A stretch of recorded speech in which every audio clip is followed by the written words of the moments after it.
네, 증시 워밍업 함께 하시죠. 개장 전 체크 포인트와 관심 종목까지 알아보겠습니다. 유진투자증권 서울 WM센터 김영재 이사 나와주셨습니다. 어서 오세요. 안녕하십니까. 네, 그럼 먼저 첫 번째 체크 포인트부터 열어볼게요. 네, 부자 증세 본격화입니다. 지난주부터 이제 미국에서 바이든이 자본소득세 인상을 추진한다라는 소식에 목요일장에서 좀 흔들렸었는데 그래도 금요일 시장에서는 다시 복구하는 것 같더라고요. 이 내용 어떻게 보는 게 좋을까요?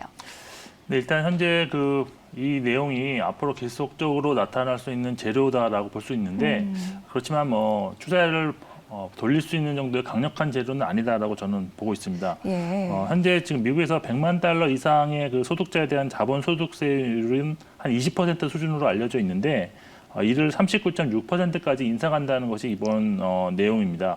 그리고 여기에 투자소득세 3.8%가 유지될 경우에는 결국 세율은 최고 43.4%까지 가능하다라는 것인데요. 네. 사실 바이든 행정부가 사실 구조 개혁을 위해서 상당히 많은 돈이 필요하기 때문에 어쩔 수 없이 이쪽에서 지출할 수 있는 재원을 마련해야 된다라고 보고 있는데 일단 미국은 구조 개혁 입법으로 1.9조 달러 그리고 미국 재건 계획으로 일자리 계획이 2.2조 달러 그리고 이번 주 발표 예정인 가족 계획에 약 1조 달러 등 세 차례 재정 지출안을 통해서 토탈 한 5.15조 달러를 지출할 예정입니다.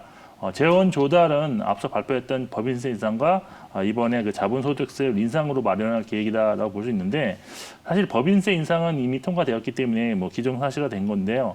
미국 기업들의 실적 추정치를 아무래도 하향 조정시킬 수밖에 없는 이슈라고 볼 수가 있습니다. 그러면 네. 결국 지금 주가는 많은 향상 상태에서 실적 추정치가 하향 조정된다면 밸류에이션 부담이 생길 것이고 투자자들의 차익 실현을 할 수 있는 그 욕구가 좀 커질 수 있다. 결국 미국 증시에는 좀 부정적인 영향을 줄 수밖에 없다라고 보고 있는데 네. 다만 지난주에는 이런 자본소득세율이라든지 이런 거에 대해서보다는 오히려 실적에 대한 기대감이 더 컸기 때문에 극복할 수 있었다라고 볼 수 있었습니다. 사실 미국 증시가 이러한 이슈들로 인해서 조정을 보인다면 사실 단기적으로 국내 증시 역시 동조화 현상이 나타날 수밖에 없다라고 보고 있는데 그렇지만 이러한 부정적 재료들이 미국 내 기업에 더 영향을 미치는 것이기 때문에 예. 결국 상대적으로 밸류에이션 매력이 있는 어떤 다른 시장으로의 자금 이동 가능성이 있다는 점도 염두에 좀 줄 필요가 있습니다.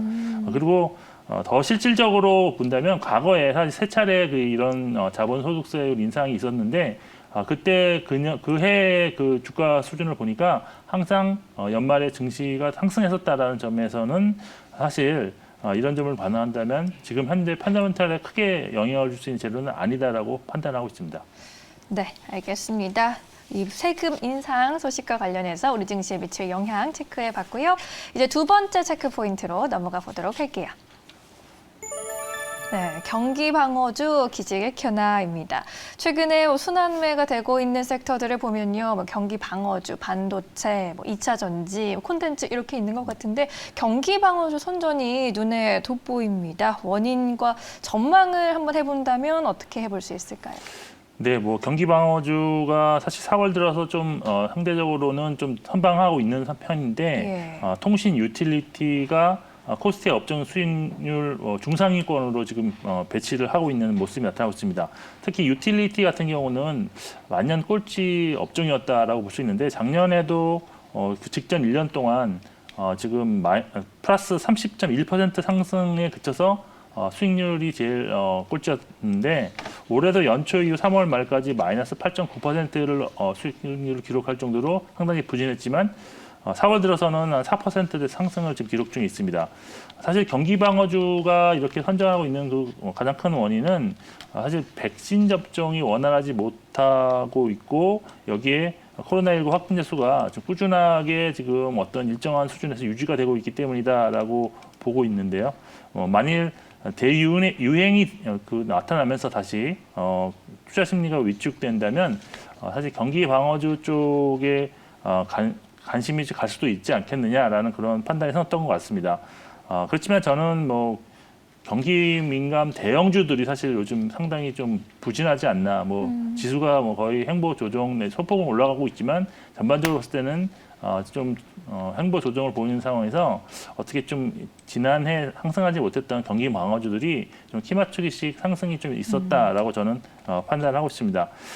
그런데 전문가들은 지금 현재보다는 올해 하반기에 경기 방어주들의 그런 아웃퍼폼이 조금 돋보일 가능성도 있다라고 지금 제시를 하고 있는데요. 예. 그 이유는 현재는 아니지만 하반기 정도가 되면 경기가 좀 빠르게 회복되는 시그널이 더 확실해지면서 각국 중앙은행들이 긴축에 대한 그 테이퍼링을 언급하면서 이런 긴축 우려감이 좀 시장에 좀 나타날 수 있다라는 점을 들고 있습니다.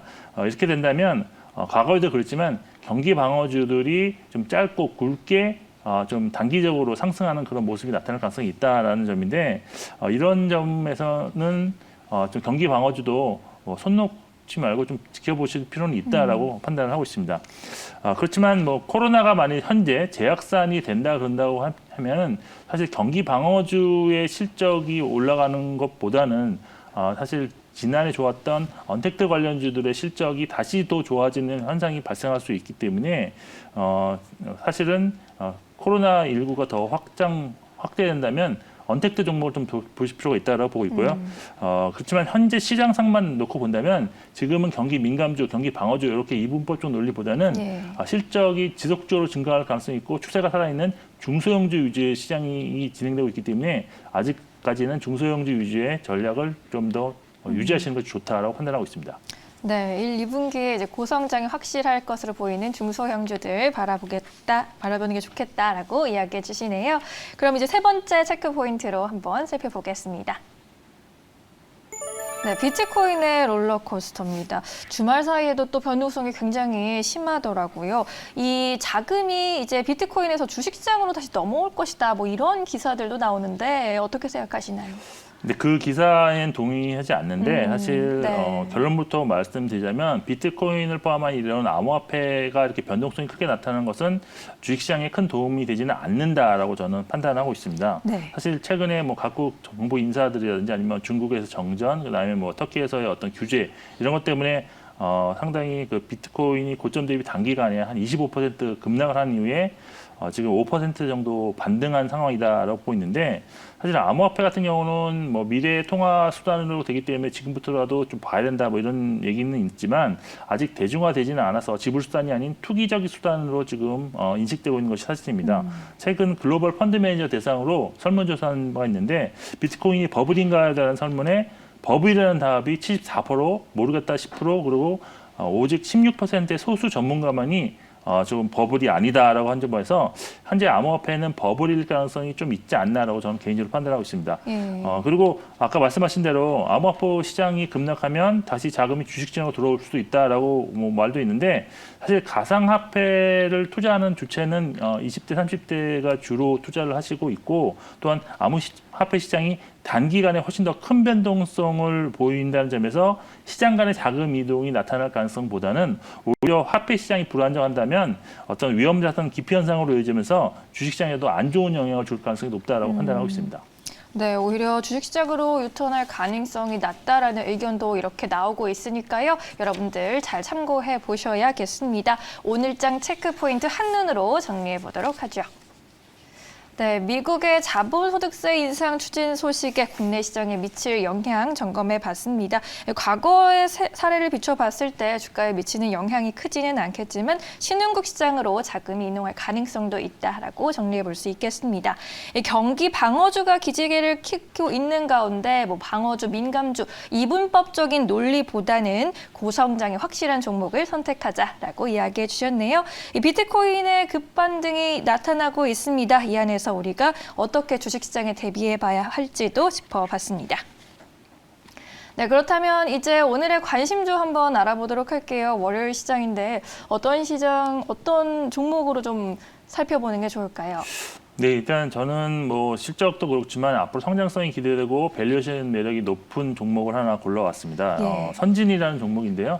선진은 뭐 할인 지주가 지분 50%를 보유한 그런 배합사료 및 촉산물 제조 판매 업체입니다.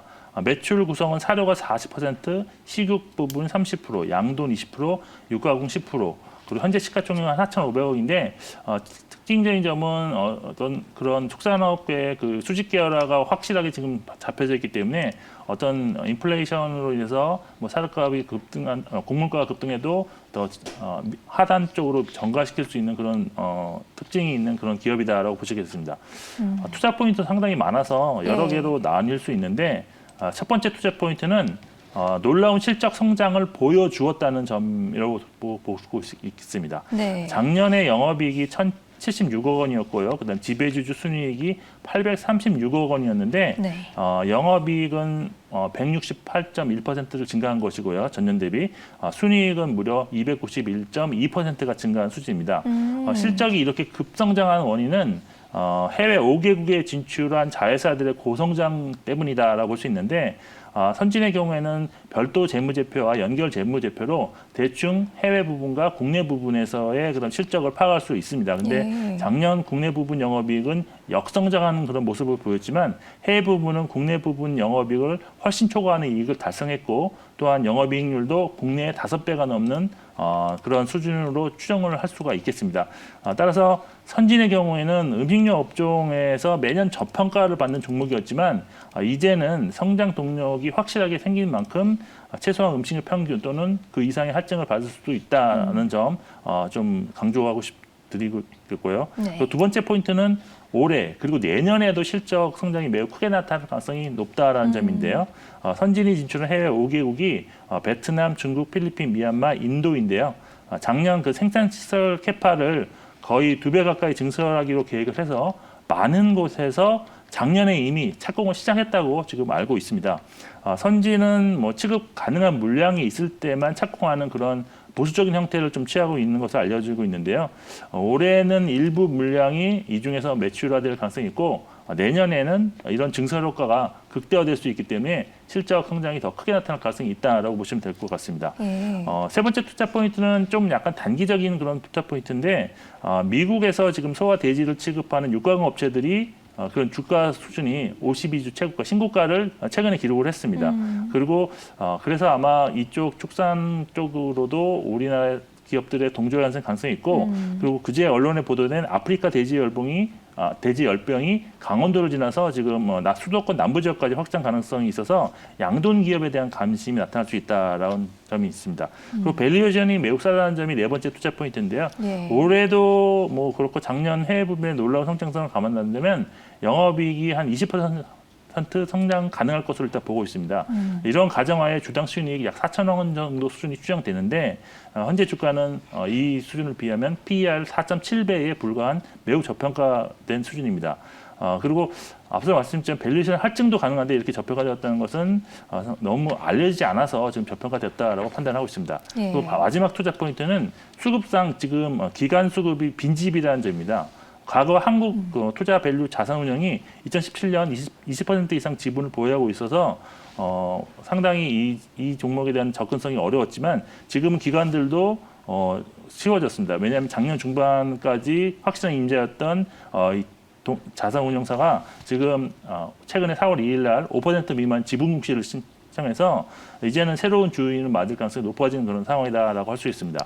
네. 그래서 보통 이제 제가 목표가를 좀 설정을 해봤는데 목표가는 지금 사실 뭐 작년보다도 조금 덜 좋았지만 그래도 2017년 실적이 좋았습니다. 그래서 2017년 평균 PER 배수인 5.4배를 적용하면 22,000원도 가능한데 저는 그거 최소 목표가로 삼고 싶고요. 오히려 최근 2개월 평균 7.6배를 적용하면 31,000원도 가능합니다.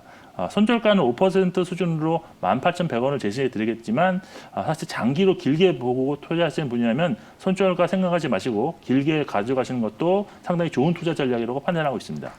네, 뭐 중장기적인 실적과 그리고 단기적인 모멘텀 모두 갖고 있다라고 정리해 주셨고요. 목표가 22,000원까지 기대해 보도록 하겠습니다. 김영지 이사와 함께하는 시간 오늘 여기서 마치도록 할게요. 오늘 말씀 잘 들었습니다.